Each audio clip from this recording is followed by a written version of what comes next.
Yeah, Baka Jumat, I greet us. Yes, it's greeting time, but sincerely, I'm not so happy with the fuel situation in the country. It's as if we have adapted to this fuel situation.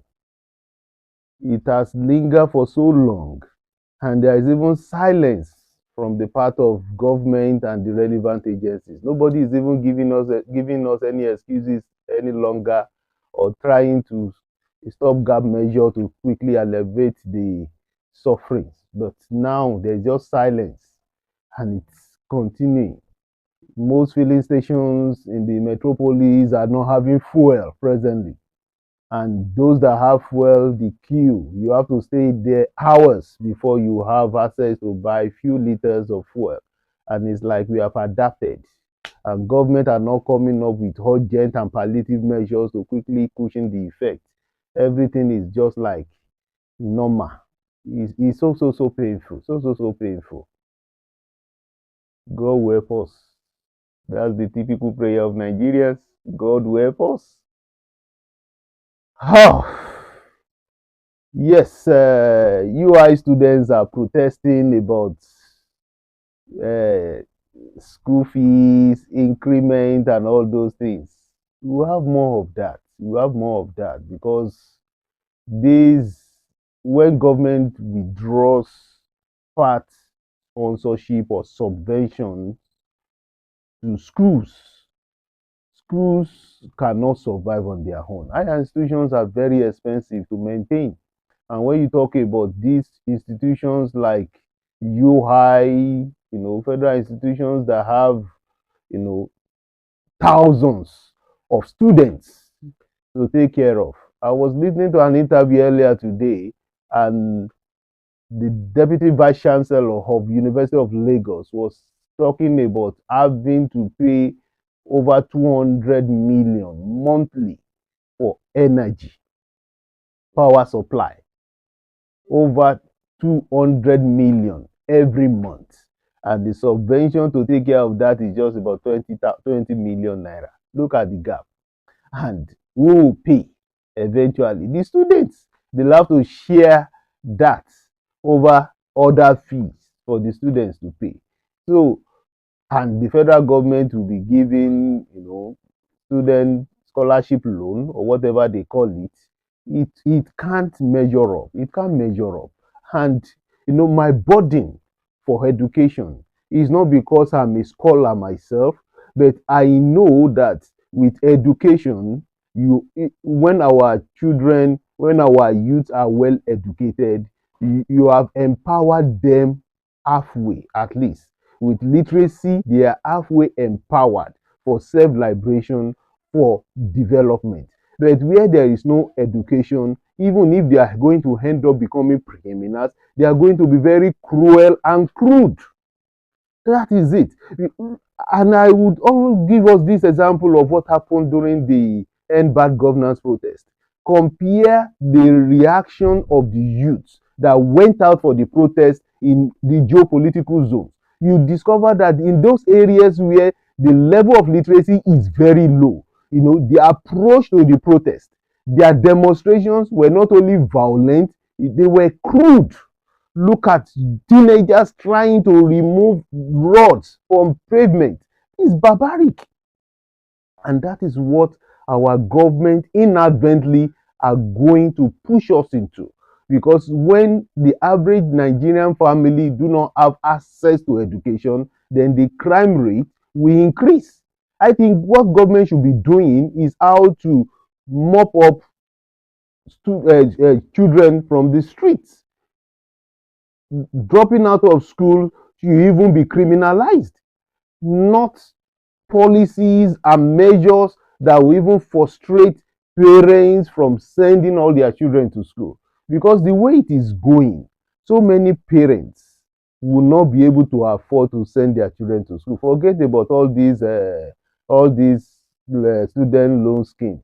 It can't surface because the percentage of the students that will be able to access this loan compared to the entry and students on campuses, on in institutions, is going to be too much. The gap will be too much, and that is why I think there is nothing comparable to government sponsoring all institutions. Let the subvention to schools continue. When you withdraw the subvention, the money that was meant for such subventions, what are you going to divert it to? That's the question we should ask. If you're not giving subvention to universities, that money that was meant to go for subvention, what are you going to divert it to? You know, in Yoruba land, they say, Ọmọ tá a kọ́ ni yóò gbé ilé ta kọ́tà. Although this one that they even trade in the 60s and 50s, they're already, selling everything and, stealing everything. But how much more the one that are not trained? The one that are not trained. I have very great burden for this issue because education is very, very, very, very important to us in Nigeria and to any now. It's because they have been educated to a point that they can say they are going into IT, they are going to this. And some of these people, they don't even need anybody to employ them because they can be self-employed. And that is why it's because they have gotten a measure of education, a level of education that they can, now go on self-development adventure. But without the basic education, without the solid foundation, there is no how they can develop on their own. Government, we beg you, ẹ̀bẹ̀ là ń bẹ̀ yín o, ẹ̀bẹ̀ ni, because if we don't beg you now, they just round some people up and say that they are sponsoring terrorists. So let us be begging you, is begging, let us leave the subventions. Even the student unions, the National Association of Nigerian Students, they are not even complaining again. I don't know what has come of that association. They are just quiet because subventions are very, very important to sustain university institutions, particularly in Nigeria of today. Things are so expensive. To even maintain institutions now, they are very expensive. Just power supply alone, Unilag, talking about over 200 million per month. They will now talk about water supply. They will talk about other things, utilities that they have to do and maintenance. They now talk about overhead. So if government doesn't assist institutions in Nigeria, you're going to kill higher institutions. The standard already is already dwindling. So now it's like government want to kill education completely in Nigeria. Yes, most parents are sending their children to, it is not even most. Some parents are sending their children to private institutions. Good, okay. But the tertiary institutions that belong to federal government, they must be well funded so that the standard will remain. And the average Nigerians, because it's only the middle class that have been able to even send their children to school, to higher institutions. But as it's going, even the middle class family will not be able to send their children to higher institution again in Nigeria. And when that continues, the crime rate will skyrocket. And even the children that have gone to overseas to study and gone to private universities in Nigeria, they will not be able to stay in the same community with the children that drop out of school because of the crime rate. So those ones that have been trained, where will they live? Where will they work? I don't know whether I'm the only one that is feeling like this, that without education, we cannot guarantee security of anybody. We can't. So government must revisit subvention to school. Since I had that interview, I could not rest that. How will Unilag survive paying over 200 million for energy, for power supply, just on one item?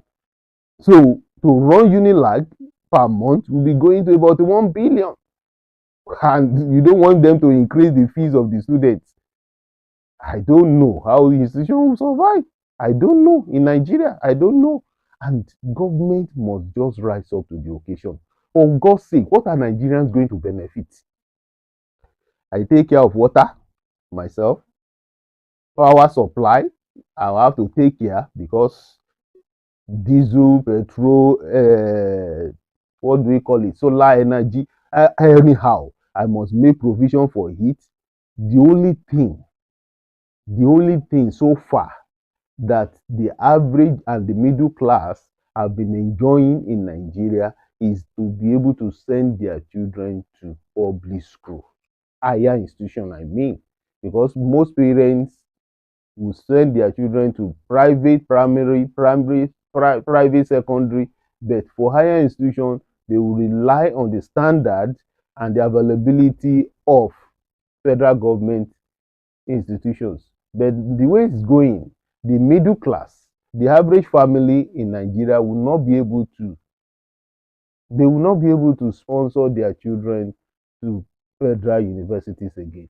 And if that should happen, we're going to have a lot of problems in this country because the internet will train them to become Yahoo stars for free. And when they become Yahoo stars for free, who will they prey on? Government officials and the elites. So we're going to have serious crises that will take decades to resolve if we don't address this issue now. I have a serious burden for this issue and I can't stop talking about it because what I'm seeing, I don't know if I'm the only one, but is more than sitting on a keg of gunpowder. I think it's a time bomb. If we don't take care of education the way it's going presently in this country, we are all going to pay dearly for it. We are all going to, it's not a, it's, I'm not spelling doom. We are all going to pay dearly for it if we don't take urgent attention, don't make urgent remedy to reverse this issue.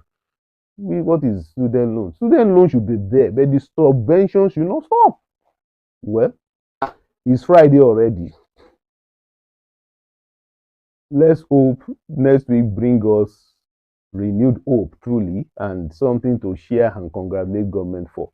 I'm looking out for it, but I've not found anything this week. So let's just beg government to reverse this issue of education and make education more available to the average Nigerian.